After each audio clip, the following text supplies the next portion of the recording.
Samantala, Daan Bantayan Mayor Vicente Luot, inaasahan na may kipagpulong kay PNP Chief Ronald De La Rosa ngayong hapon.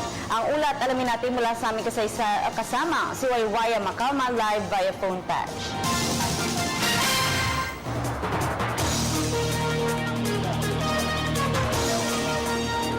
Waywaya?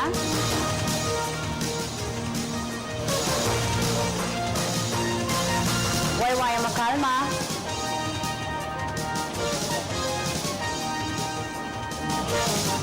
Waywaya?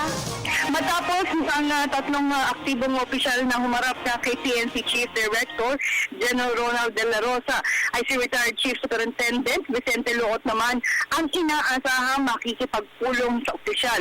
Posibleng mamayang alas 5 ng hapon inaasahan darating dito sa Campo Crame si Luot na magmumula pa sa Cebu. Actually, mula nga sa airport, ay dito siya kaagad dediretso.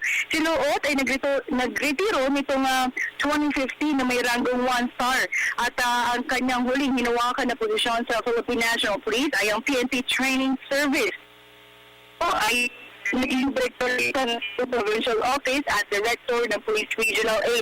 Siya ay Philippine graduate class of 1982, nakamista o kaklase ni retired Director General Ricardo Marquez. Matapos magretiro ni Luot, siya naman ngayon ang nagsisibing mayor ng Daang Bantayan sa Northern Cebu. Kabilang kami si Luot sa mga binanggit ni Presidente Rodrigo Duterte na sangkot sa iligal na droga.